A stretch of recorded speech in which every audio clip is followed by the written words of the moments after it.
प्रिय विद्यार्थियों, अपन पढ़ रहे हैं गैसीय अवस्था। कल अपन ने गैस के अणुगति सिद्धांत का अध्ययन किया था और उसमें अणुगति का समीकरण अपन ने निकाला था PV = 1/3 mNv²। यहाँ P प्रेशर है, V वॉल्यूम है, M एक मॉलिक्यूल का वेट है, N नंबर ऑफ मोल है, V उसकी वेलोसिटी। जो बोयल का नियम है उसका डेरिवेशन करेंगे अब अपन इससे। अणुगति सिद्धांत के पोस्टुलेट्स के अनुसार अणुओं की औसत गतिज ऊर्जा उसके परम ताप के समानुपाती होती है, अर्थात जो ½ mv² होती है वो टेम्परेचर के समानुपाती होती है। ½ mv² = kT।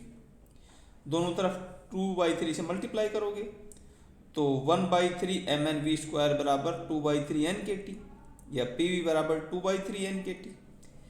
यहाँ देखो, अगर अपन बॉयल के नियम की बात करते हैं तो ताप क्या रहेगा बेटा? कांस्टेंट। तो PV बराबर आ गया अपना 2/3 nKT।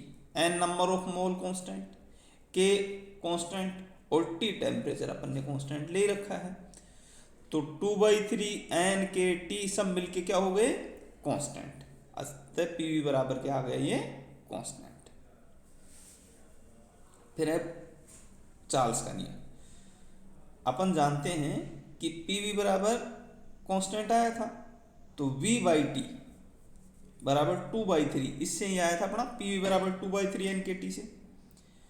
V/T बराबर 2/3 nK × P। और चार्ल्स लॉ में अपन जानते हैं बच्चों क्या कांस्टेंट रहता है? प्रेशर। तो 2/3 nK × P। तो V/T कांस्टेंट हो गया। फिर आता है आदर्श गैस समीकरण। PV बराबर nRT। PV बराबर 1/3 m1n1v1² और PV बराबर 1/3 m2n2v2², क्योंकि P और V कांस्टेंट होंगे। अवोगाद्रो नियम के अनुसार स्थिर ताप, दाब और स्थिर आयतन, तो PV बराबर कांस्टेंट हो गया। मतलब 1/3 m1n1v1² बराबर 1/3 m2n2v2²। और जब ताप समान होगा बेटा दोनों का, तो उनकी काइनेटिक एनर्जी भी समान होगी, यानी ½ m1v1² बराबर ½ m2v2²। अब इनकी कंपैरिजन अपन करेंगे। m1v1² बराबर m2v2², तो इसके अंदर 1/3 से 1/3 कैंसिल हो जाएगा, m1v1² से m2v2² कैंसिल हो जाएगा, तो बच जाएगा क्या बेटा? n1 = n2। यही अपने को प्रूव करना था। तो इस तरीके से हमने गैस के अणुगति सिद्धांत से बॉयल का नियम का डेरिवेशन किया, हमने चार्ल्स के नियम का डेरिवेशन किया और हमने एवोगाद्रो नियम का डेरिवेशन किया। इसको आप दोबारा से अच्छे से देखेंगे तो देखो, बॉयल के नियम में बेटा ताप कांस्टेंट रहता है, चार्ल्स के नियम में दाब कांस्टेंट रहता है, और एवोगाद्रो में तीनों ही चीजें कांस्टेंट रहती हैं। P, V और T कॉमन रहती है सब में, है ना?